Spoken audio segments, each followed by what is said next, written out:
soy de Aguascalientes. Mi papá se llama Humberto y mi mamá Marcela.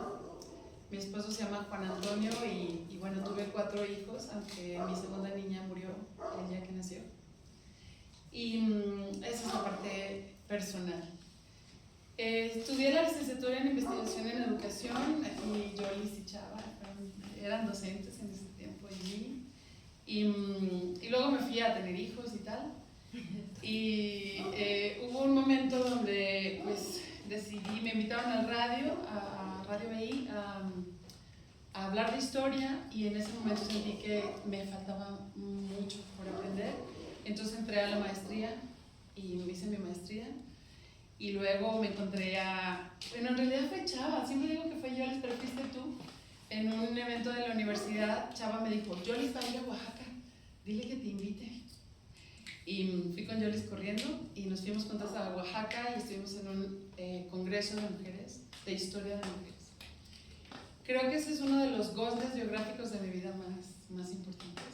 Porque luego Yolis me dijo, ¿por qué no le entras al doctorado? Y pues, otro gozne, ¿verdad, Yolis? Y bueno, pude hacer el doctorado en historia y clavarme con los rollos de historia de mujeres.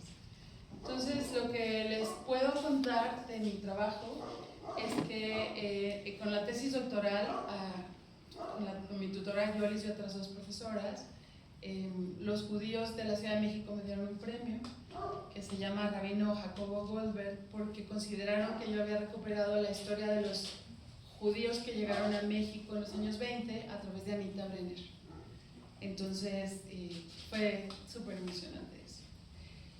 Y luego, pues bueno, he tenido la oportunidad de dar clases en la uni, y en el año 2019 me invitó el rector de entonces a ser jefa del departamento de archivo de la universidad.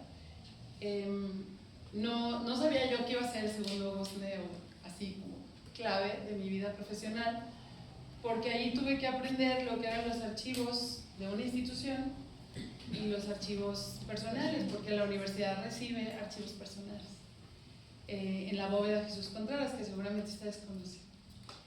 Entonces, creo que eso para mí fue el gran movimiento interno cuando empecé a visualizar cómo las historias, sobre todo de las mujeres, están en los archivos de las casas. Porque los hombres generalmente tienen sus logros muy puestos, los títulos, fui presidente, fui gobernador, fui jefe, fui empresario, y las señoras generalmente, en general, se guardan los papeles en las cajitas, las cartas, y se los dan a las hijas o a las nietas, porque consideran que eso no es importante. No sé si esto les suene un poco adentro a sus abuelas, a sus bisabuelas. Entonces, parte del trabajo que hice en esos 7 años de trabajo de archivo fue capacitarme muchísimo, aprender muchísimo, leer muchísimo y empezar a escribir las historias de mis abuelas. De mi abuela López y de mi abuela Arellano, bueno, Rangel y Aparicio, no eran, esos eran los apellidos de los señores. Los de mis abuelas eran otros.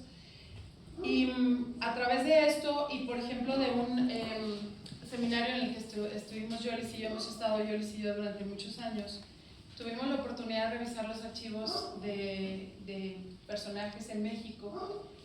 Y este libro, que bueno, igual se encuentra en descarga en la editorial de la universidad, se llama Archivos, Escrituras y Memoria, y es un libro en el que algunos de los miembros del Seminario de Memoria Ciudadana tenemos nuestros capítulos sobre los archivos personales. En el caso mío me tocó, o bueno, yo empecé a trabajar el de archivo de Eduardo J. Correa, tal vez ustedes han sabido de sus cartas con López Velarde, ¿no?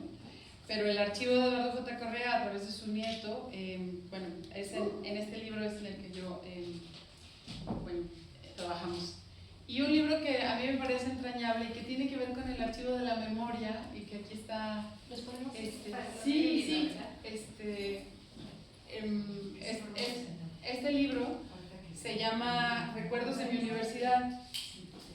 Y lo que me pasó fue que cuando la universidad cumplió 50 años en el 2023, pues a mí me pareció que no había nada preparado en la sección histórica, ¿no?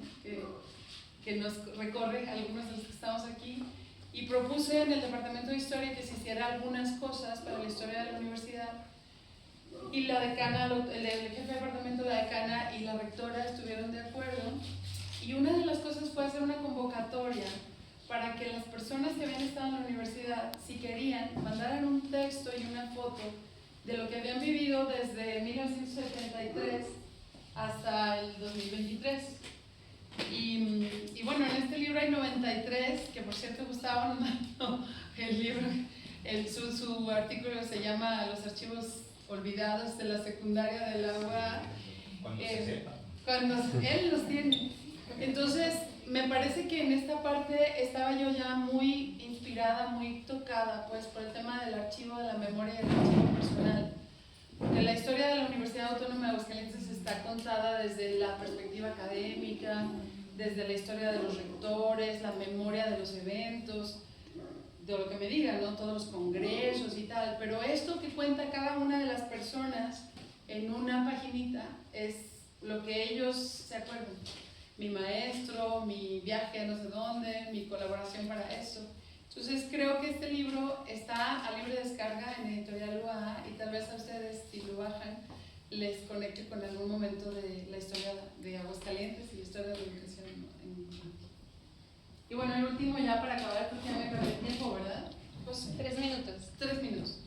Este libro se llama, algunos de ustedes ya lo han visto, se llama Presencia Femenina y Vida Cotidiana en Aguascalientes, siglo XVI y XVII. Este libro nació de la inquietud del presidente municipal, que le pidió a una regidora que me conocía que me preguntara si podíamos buscar los nombres y apellidos de las regidoras, de las fundadoras de la ciudad. Y pues reunimos un equipo, fuimos 3 historiadores y 2 asistentes de investigación, y durante 2 años buscamos en los archivos más antiguos de Aguascalientes. Está en el archivo histórico, en el ICA, en el fondo de los mexicanos, hay papeles del virreinato, en Family Search y tal. Y entonces este libro se presentó en diciembre del 2023. Lo que a mí me ha movido mucho de este libro, que fue primero la petición de alguien de la política, que generalmente creo que no les interesa tanto la historia, pero en este caso sí. Y la segunda es que las regidoras hoy en día, tanto la del PAN como una del PAN y una del PRI, no sé cuántos son de cada partido, han presentado frente al Cabildo la propuesta para que los nombres, que también me pidieron que les diera una lista de algunos de los nombres de las mujeres, para que los nombres de estas mujeres puedan ser colocados en la Plaza Fundadores y no solamente diga Juan de Montoro, Jerónimo de Orozco, etcétera, sino también diga los nombres de ellas, ¿no? Que pues yo le di 12 nombres. Obviamente había mujeres esclavas, mulatas, negras, indígenas, españolas. Allí no les pondrán eso, sencillamente su nombre y su apellido si lo tienen. Y entonces creo que lo importante de este libro es que ha cambiado la narrativa, ¿no? Porque nuestra narrativa era desde una perspectiva de solo señores fundando una villa, y lo que tiene este libro pues es que muestra que no fueron solo señores, que también estaban las hijas, las hermanas, las esposas, las madres, y entre todos se construyó la ciudad. Entonces,